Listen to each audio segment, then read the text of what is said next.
Hello guys, welcome to Wave Tektronix. मेरा नाम ईशान शर्मा है और आप देख रहे हैं मेरे बिजनेस स्टडीज़ की सीरीज़। और इस सीरीज़ में जो हम पढ़ रहे हैं दैट इज चैप्टर 6 और ये है इसका पार्ट 3। इससे पहले इसकी 2 वीडियो आ चुकी है, तो अगर आपने इससे पहले 2 वीडियोस को नहीं देखा है तो पहले आप उनको देख लीजिए, तभी जाके आपको आज वाला पार्ट अच्छे से क्लियर होने वाला है। आज वाले पार्ट में हमें जो समझना है दैट इज रिक्रूटमेंट। रिक्रूटमेंट क्या होता है, किस तरह से रिक्रूटमेंट का प्रोसेस फॉलो किया जाता है, और इंटरनल एक्सटर्नल रिक्रूटमेंट क्या होता है, इसके फायदे क्या हैं और इसके नुकसान क्या हैं। तो आज के पार्ट में हमें ये सारी चीजों को कवर करना है। तो चलिए गाइस, अपने टॉपिक को शुरू करते हैं।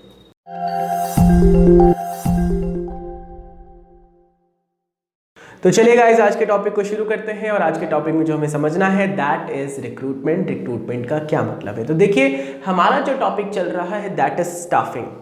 स्टाफिंग का मतलब होता है कि हमें स्टाफ की रिक्वायरमेंट है, स्टाफ की ज़रूरत है, और उसका जो पहला चरण है, जो स्टार्टिंग पॉइंट है, दैट इज रिक्रूटमेंट। ये रिक्रूटमेंट का क्या मतलब होता है, तो देखिए एक बार जब ऑर्गेनाइजेशन की एम्प्लॉयज़ की नीड पता चल जाती है कि हमें कितने एम्प्लॉयज़ की, किस डिपार्टमेंट में हमें कितने एम्प्लॉयज़ की ज़रूरत है, तो होता क्या है, पहले नीड्स फाइंड की जाती है।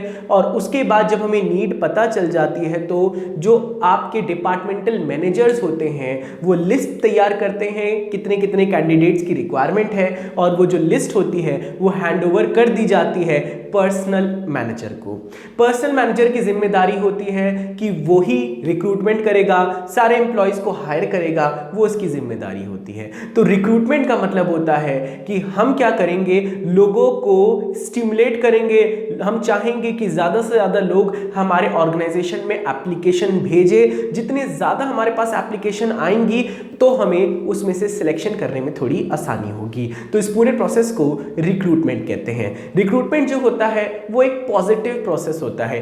क्यों होता है, क्योंकि यहाँ पे बहुत सारे कैंडिडेट्स की हम लोगों को कोशिश ये रहती है कि बहुत सारे कैंडिडेट्स हमारे ऑर्गेनाइजेशन में एप्लीकेशन भेजें। जितनी ज़्यादा एप्लीकेशंस आएंगी तो उतने ज़्यादा हमारे चांसेस होंगे कि हम उतने ज़्यादा अच्छे एम्प्लॉयज़ को हायर कर सकते हैं। इसलिए इसको पॉजिटिव प्रोसेस कहा जाता है। तो यहाँ पर इसकी एक डेफिनेशन है, इसको फटाफट से समझ लेते हैं कि रिक्रूटमेंट की क्या डेफिनेशन है। तो देखिए यहाँ लिखा है कि it refers to a process. ये एक प्रोसेस है जहाँ पर of searching for prospective employees. यहाँ पर ये एक प्रोसेस है जहाँ पे हम अपने बेस्ट से बेस्ट एम्प्लॉयज अपनी नीड्स के अकॉर्डिंग ढूंढने की कोशिश करते हैं एंड स्टिमुलेटिंग देम। और हम ये कोशिश करते हैं कि जो एम्प्लॉयज हमें चाहिए वो हमारे ऑर्गेनाइजेशन में ज़्यादा से ज़्यादा एप्लीकेशंस भेजें। इस पूरे प्रोसेस को हम रिक्रूटमेंट कहते हैं। रिक्रूटमेंट जो होता है वो हमारा पॉजिटिव प्रोसेस होता है, क्योंकि हम लोगों को बोल रहे हैं कि आओ और हमारे ऑर्गेनाइजेशन में आप अपना एप्लीकेशन भेजो, इसलिए इसको पॉजिटिव प्रोसेस कहा जाता है। रिक्रूटमेंट का करने का जो होता है वो एक छोटा सा प्रोसेस है, इसे फटाफट से समझ लेते हैं।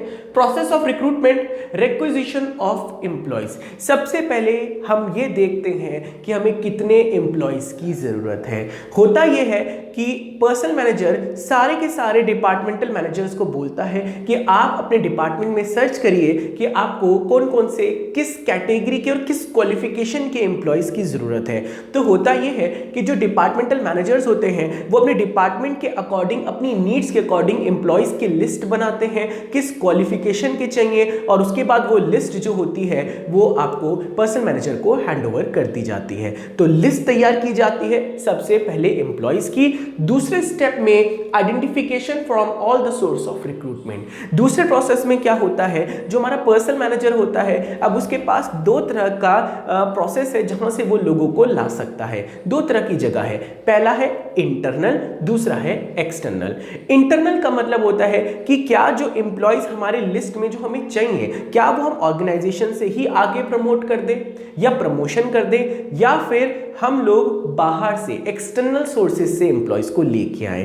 तो ये बहुत ज़्यादा इंपॉर्टेंट हो जाता है, क्योंकि एक एम्प्लॉयज की जो सिलेक्शन प्रोसेस है बहुत ज़्यादा क्रूशियल होता है। अगर हमारे पास सही एम्प्लॉयज आ जाएंगे तो हमारे ऑर्गेनाइजेशन ऑब्जेक्टिव सही से अचीव हो जाएंगे, और अगर हमारे एम्प्लॉयज हमारी नीड्स के अकॉर्डिंग नहीं आ पाए तो हमारे को लॉसेस झेलने पड़ेंगे। तो इसके बाद दूसरा जो टॉपिक है बहुत ज़्यादा इंपॉर्टेंट होता है एक पर्सनल मैनेजर के लिए, कि हमें ये आइडेंटिफाई करना कि एम्प्लॉयज लाने कहाँ से हैं, इंटरनल सोर्सेज से लाने हैं या एक्सटर्नल सोर्सेज से लाने हैं।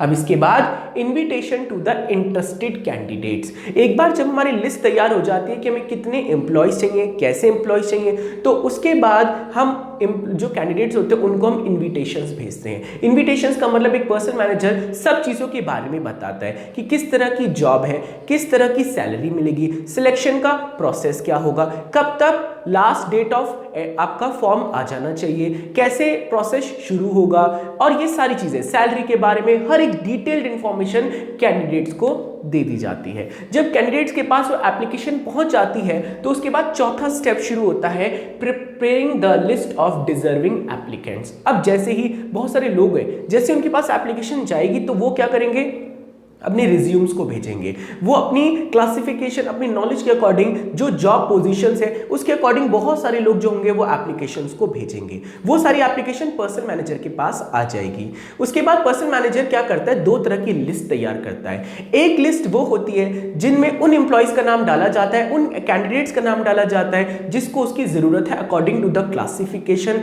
नॉलेज हो गया, एक्सपर्टीज हो गया, स्किल्स हो गया, और किस एम्प्लॉयज पे कितना आपका एक्सपीरियंस है, कितनी सैलरी है, उसके अकॉर्डिंग लिस्ट तैयार की जाती है। एक होता है फेवरेबल लिस्ट, एक होता है अनफेवरेबल लिस्ट। तो जो फेवरेबल लिस्ट में कैंडिडेट्स होते हैं उनको आगे बुलाया जाता है, और जो अनफेवरेबल कैंडिडेट की लिस्ट होती है उनको वहां से रिमूव कर दिया जाता है।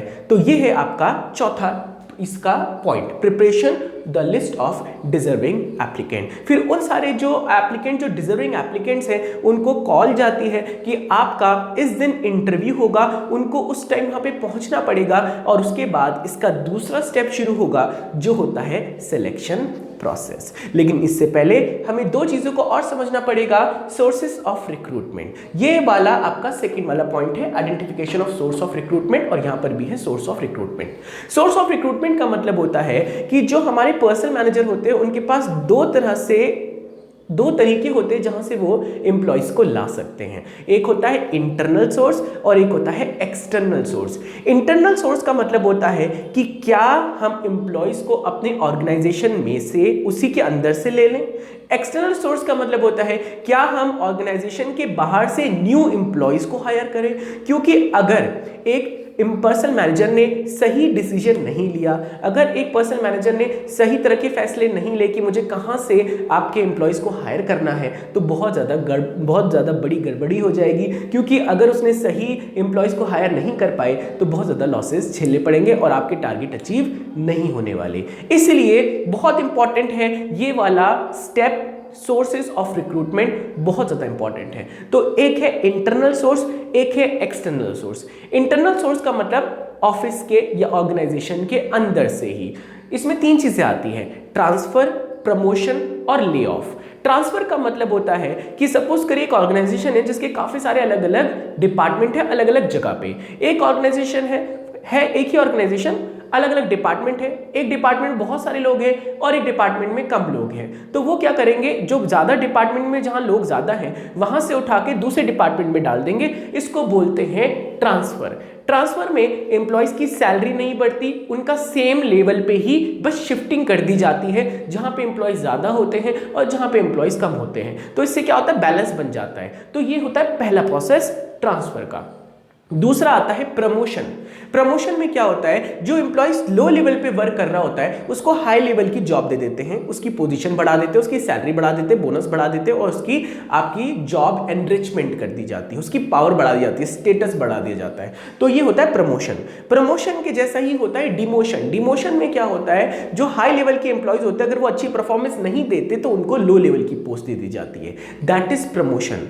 ये भी इंटरनल सोर्स ऑफ रिक्रूटमेंट में आता है। और इसके बाद आता है ले ऑफ। ले ऑफ का मतलब होता है एक एग्रीमेंट होता है एम्प्लॉयर और एम्प्लॉयज के बीच में। बाय चांस कभी कभार ऑर्गेनाइजेशन में काम की कमी आ जाती है तो टेम्परेरीली जो एम्प्लॉयज होते हैं उनको ऑफिस से हटा दिया जाता है, क्योंकि ऑफिस में काम की कमी है और जैसे ही काम ज्यादा होगा तो फिर से उनको बुला लिया जाएगा। इसको बोलते हैं ले ऑफ। ले ऑफ का मतलब होता है टेम्परेरी आपको एम्प्लॉयज को हटा देना है थोड़े समय के लिए, जब तक हमारे पास काम नहीं आ जाता वापस, तो इसको बोलते हैं ले ऑफ। तो तीन तरह से इंटरनल सोर्स ऑफ रिक्रूटमेंट किया जाता है।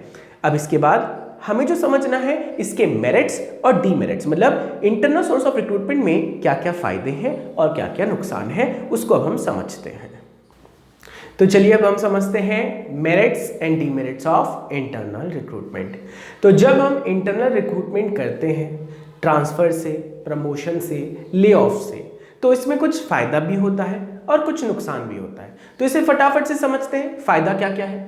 तो मेरिट्स ऑफ इंटरनल रिक्रूटमेंट, सबसे पहले आता है इंक्रीज इन मोटिवेशन। जब हम एम्प्लॉयज़ को, अपने पुराने एम्प्लॉयज़ को नई पोजीशन दे देते हैं प्रमोशन करके, तो उनकी जॉब रोल बढ़ जाती है, उनकी पावर बढ़ जाती है, उनका स्टेटस बढ़ जाता है, उनकी रिस्पॉन्सिबिलिटी बढ़ जाती है। तो इससे क्या होता है, वो अपने आप को थोड़ा मोटिवेटेड फील करते हैं। तो इंटरनल प्रमोशन से सबसे पहले आता है इंक्रीज इन मोटिवेशन, मतलब आपके जो एम्प्लॉयज़ हैं वो पूरे अच्छी तरह से मोटिवेट हो जाएंगे और वो बड़ी लेवल की ड्यूटीज़ को आराम से कर पाएंगे।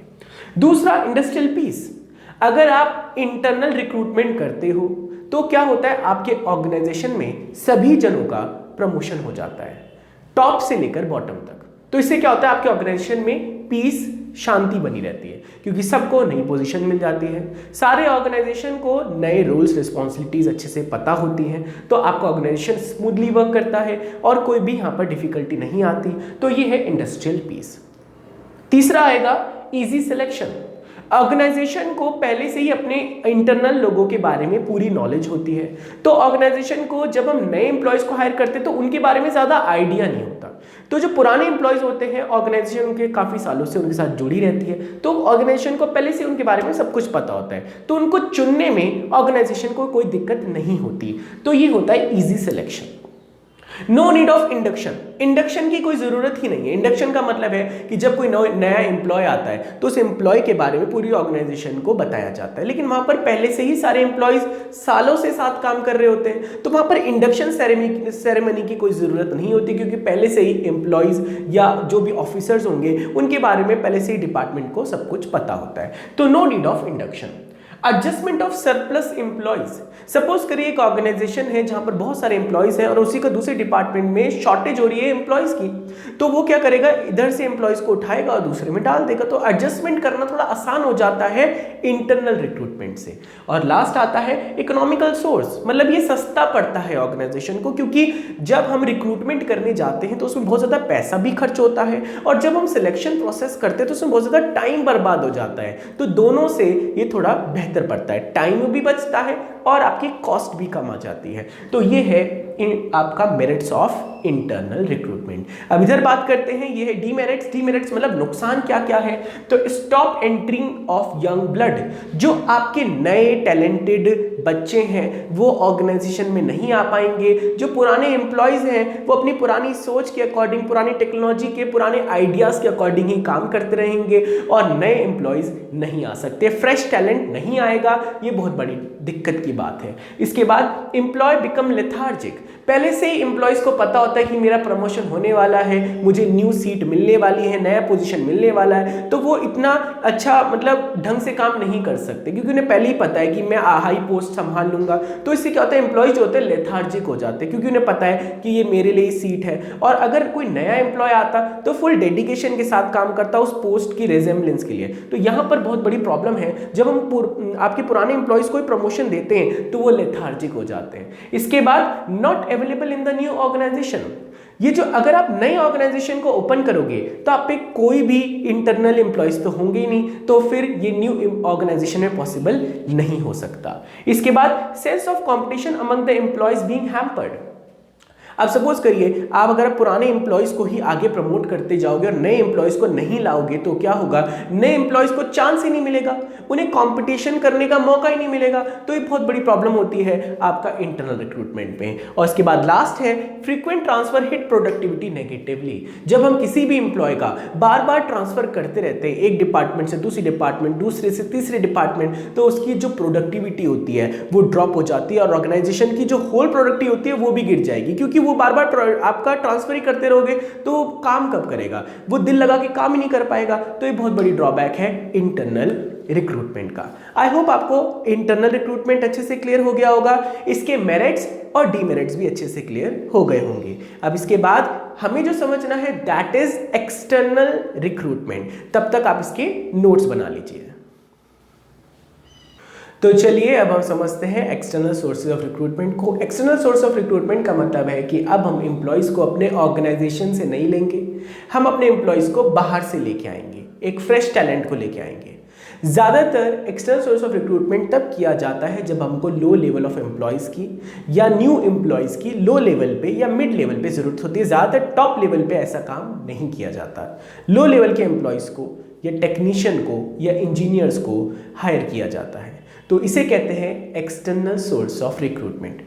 एक्सटर्नल सोर्स ऑफ रिक्रूटमेंट जो होते हैं काफ़ी सारे टाइप के हो सकते हैं। सबसे पहले आता है डायरेक्ट रिक्रूटमेंट। डायरेक्ट रिक्रूटमेंट का मतलब होता है कि एक फैक्ट्री या वर्कशॉप या ऑफिस गेट के बाहर एक पोस्टर लगा दिया जाता है कि आप जो कैंडिडेट इंटरेस्टेड है वो आइए और अपना नाम लिखवाइए और आपका जॉब लग जाएगा।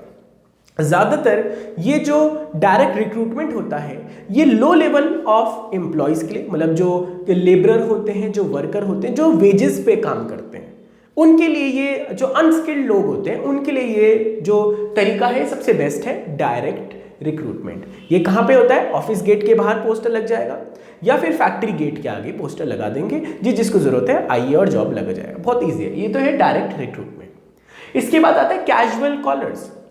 कैजुअल कॉलर्स का मतलब होता है कुछ ऐसे लोग होते हैं जो बड़ी बड़ी ऑर्गेनाइजेशन में अपने रिज्यूम दे रखे होते हैं, जिन्होंने अपना पहले से ही बायोडेटा वहाँ पर सबमिट किया होता है। अब क्या होता है कि कंपनी के पास कभी कभार एकदम से सडनली जॉब्स अवेलेबल नहीं होती, तो कंपनी क्या करती है, जब उनको जॉब रिक्वायरमेंट होती है तो जिन लोगों ने पहले से ही अपने डॉक्यूमेंट सबमिट कर रखे होते हैं तो कंपनी पहले उनको फ़ोन करती है, कॉल करती है। अगर कंपनी को नीड है तो वो किसी एम्प्लॉय को कॉल करेगी, उसका सिलेक्शन हो जाएगा। इस पूरे प्रोसेस को कैजुअल कॉलर्स कहते हैं और कंपनी को ये जो पूरा सिस्टम है ये थोड़ा सस्ता पड़ता है। इसके बाद मीडिया एडवर्टीजमेंट। मीडिया का मतलब न्यूज़पेपर पे, मैगजीन्स में, रेडियो में, कहीं पर भी मीडिया में एक कंपनी ऐड चला देती है कि किस तरह के एम्प्लॉयज़ की ज़रूरत है, क्या सैलरी देने वाली है, क्या जॉब पोस्ट होगा, क्या किस तरह से सिलेक्शन होने वाला है, किस तरह के रैंक के लिए क्या क्या ज़रूरत है। तो ज़्यादातर ये इस तरह का जो मीडिया एडवर्टीजमेंट जब कंपनी देती है ये मिड लेवल के लिए और ये हाई लेवल के एम्प्लॉयज़ के रिक्वायरमेंट के लिए ऐसा किया जाता है। बड़ी बड़ी कंपनीज ऐसा करती हैं, मीडिया में एडवर्टीजमेंट दे देते हैं। तो ये है तीसरा वाला तरीका। इसके बाद एम्प्लॉयमेंट एक्सचेंज। एम्प्लॉयमेंट एक्सचेंज मतलब ये गवर्नमेंट डिपार्टमेंट होते हैं जो हर एक डिस्ट्रिक्ट में खुले होते हैं। तो एम्प्लॉयमेंट एक्सचेंज में क्या होता है कि कुछ लोगों को जिसको जॉब नहीं लगती तो वो एम्प्लॉयमेंट के जो रजिस्टर होता है उसमें अपना नाम, पता, अपनी क्वालिफिकेशन वो सब लिख देते हैं। फिर किसी कंपनी को जब रिक्वायरमेंट आती है किसी जॉब के रिगार्डिंग तो वो एम्प्लॉयमेंट एक्सचेंज में जिन जिन कैंडिडेट्स ने नाम लिखा होता है वहाँ से वो डेटा लेते हैं और फिर उनको कॉल करते हैं और इंटरव्यू के लिए बुलाया जाता है। तो इसे एम्प्लॉयमेंट एक्सचेंज कहा जाता है। बेसिकली गवर्नमेंट डिपार्टमेंट होता है जो इस चीज़ को हैंडल करता है। एम्प्लॉयमेंट एक्सचेंज में जिन लोगों का सिलेक्शन होता है वो ज़्यादातर लो लेवल के होते हैं, जैसे पियून का हो गया, जैसे टाइपिस्ट वाले हो गए, तो उनका ज़्यादातर सिलेक्शन होता है एम्प्लॉयमेंट एक्सचेंज से। इसके बाद आता है प्लेसमेंट एजेंसी। प्लेसमेंट एजेंसीज का मतलब होता है प्राइवेट ऑर्गेनाइजेशंस होती हैं जो किसी भी कैंडिडेट की जॉब लगवाती है बड़ी बड़ी कंपनीज में अकॉर्डिंग टू देयर क्वालिफिकेशन और जो उनका एक्सपीरियंस है उसको अकॉर्डिंग ये जॉब लगवाते हैं और ये फीस चार्ज करते हैं। ये लोग फ्री में काम नहीं करते। प्लेसमेंट एजेंसी जब आपकी नौकरी लगवाएगी तो वो आपकी हो सकता है पहले मंथ की सैलरी ले ले या कुछ कंपनी से कमीशन ले ले। तो ये प्राइवेट लोग होते हैं जो बड़ी बड़ी कंपनीज में जॉब लगाते हैं। ये मिड लेवल पे भी जॉब लगवा सकते हैं, हाई लेवल पे भी लगा सकते हैं, लेबरों वाली जॉब भी लगवा सकते हैं। इन पे वाइड वेराइटी का स्कोप होता है। बस आपको वहाँ पे जाना होता है, आपको डॉक्यूमेंट सबमिट करने होते हैं, अपने सारे के सारे क्वालिफिकेशंस बतानी पड़ती है, किस तरह से आप कहाँ पे काम करना चाहते हो, उनको सारा डिटेल इंफॉर्मेशन देनी पड़ती है और फिर वो आपका इंटरव्यू का और जो भी आपका आगे का सिलेक्शन प्रोसेस है वो खुद हैंडल करते हैं। तो ये हो गया आपका प्लेसमेंट एजेंसी।